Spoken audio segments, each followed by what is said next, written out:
মাশাআল্লাহ, অনেক ধন্যবাদ। ওরা আমাকে একটা নামটা বলো তো, তোমার নামটা বলো তো। মাটির ব্যাংকে নামটা বলো। তার যে সঞ্চিত অর্থ সে দিয়েছে, দিন দিয়েছে। আল্লাহ আমাদের সকলকে কবুল করেন, আর এই মেয়েটার সেই আকুতিকে কবুল করেন, আর আমাদের মামুন সহ আমাদের চারজন যে শহীদ, আল্লাহ তাআলা তাদেরকে যেন সাজাত দান করেন। আমাদের সকলে আমরা বলি আমিন। পক্ষ থেকে স্যারকে আমার জমানো কিছু টাকা এবং বাড়ির কিছু মুরগির ডিম ওনাকে দিচ্ছি। আর আমি আপনাদেরকে কিছু বলতে চাই, এর আগের নির্বাচনে আমরা যেমন জীবন প্রাণ দিয়ে ধানের শীষ মার্কাকে জয়যুক্ত করার জন্য অনেক চেষ্টা করেছিলাম, এমনকি আমি নিজে বাক্স আটকাই দিয়েছিলাম যে আমি নিজে ভোট দিতে পারিনি। এটার জন্য আমি 2 মাস যাবত বাসা থেকে বের হইতে পারিনি।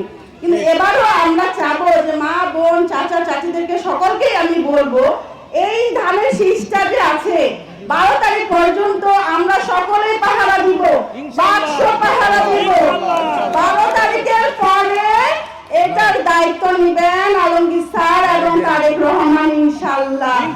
অবশ্যই আপনারা সকলে এই ধানের শীষটাকে, এই মূল্যবান ভোটটাকে কেউ নষ্ট করবেন না ইনশাআল্লাহ।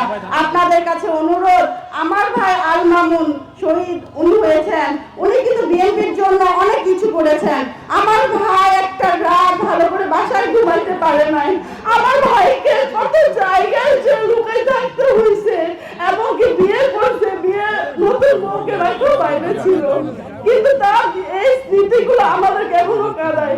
আপনাদের সন্তান, আপনাদের নাতি নাতি, কিন্তু তাকে তার জন্য হলো যে এই ধানের শীষটাকে জয় করবেন, তাহলে আমাদের স্মৃতি আরো উজ্জ্বল হবে, এবং কি এই ধানের শীষ আমাদের উজ্জ্বল ভবিষ্যৎ গ্রহণ করবে ইনশাআল্লাহ।